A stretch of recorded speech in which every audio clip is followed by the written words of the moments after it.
Alors, قلنا,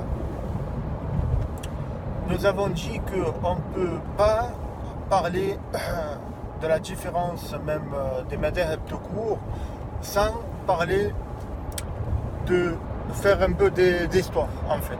Voilà, donc pourquoi? Parce que d'ailleurs, pourquoi ces deux pôles de doctrine, j'allais dire entre parenthèses, différentes qui se sont créées. L'une, la première dans le Hijaz, donc à Midi, et l'imam de tête, la tête de proue de cette doctrine de l'Athar, c'était l'imam Malik, radiallahu anhu wa rahimahullah. Et en contrepartie, à l'antipode de ça, si j'ose dire, le Madrasat Ra'i, l'école de l'opinion, qui s'est un peu qui a foisonné en Irak. Pourquoi? C'est tout simple, parce que vous savez, Médine, c'est la ville du prophète. Les gens de Médine, c'est la famille du prophète, les Sahaba, qui soient des muhajirines, des voyageurs ou des ansar, des alliés. Donc c'est normal. Et ils avaient une proximité de l'athar, de la trace très réduite par rapport à leurs semblables à travers le monde arabo-musulman de l'époque.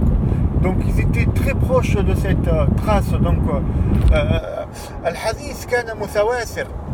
Les hadiths par exemple, ils étaient rapportés de père en fils. Donc l'imam Malik avait dans sa propre famille un rapporteur des hadiths qui était son grand-père. Il y a plusieurs hadiths dans le Muwatta, dans le livre de l'imam Malik, qui ont été apportés par le grand-père de ce dernier. Voilà, par exemple. Aussi le Coran, il était les têtes de proue des spalmodeurs de Coran et des réciteurs de Coran, c'était des gens de Médine. À leur tête, Ubay ibn Ka'b, Al-Najjari, Al-Khazraji, Al-Ansari, ou plutôt l'Aussi, excusez-moi, je ne suis pas sûr de la généalogie de Ubay ibn Ka'b. Donc c'est normal que cette doctrine de la trace, de l'Athar, du texte, si on peut appeler ça comme ça, soit régnante, soit plutôt celle qui règne à Médine. Parce que voilà, encore une fois, Médine, c'était la ville du prophète, sallallahu alayhi wa sallam. En contrepartie à ça, il y avait donc cette école de l'Athar, de l'opinion, qui s'est développée dans l'Amsar, et notamment en Irak.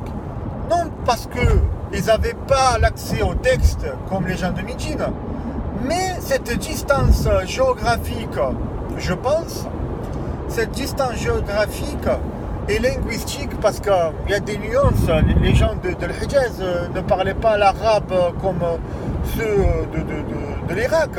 Il y avait ceux de l'Irak, ceux de l'Amsar, avaient certains vocabulaires qu'ils ne comprenaient pas. Qu'ils avaient besoin d'une traduction, donc qu'ils avaient besoin d'une interprétation. Pourquoi? Parce que c'était la lisière du monde arabo-musulman. Beaucoup de populations de ce territoire se sont mélangées en fait. Des populations perses, des populations euro-indiennes, Asie centrale, qui se sont mélangées en Irak. C'est pour ça les deux plus grandes écoles de langue dans le monde arabe, c'est le Basra et le Koufa, deux villes irakiennes. Voilà. Donc il y a eu tout cet aspect j'allais dire stratégique, qui donnait naissance à deux courants d'idées différents. Voilà. Donc le Hijaz et la Mésopotamie et Shem aussi. Donc, Madrasati Ra'i wa Madrasati Athar. Donc, voilà.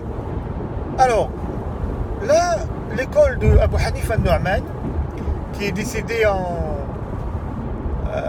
في سنة 50 و 100, 150 de l'Hégire, donc avant l'imam Malik. L'imam Malik, lui, il est décédé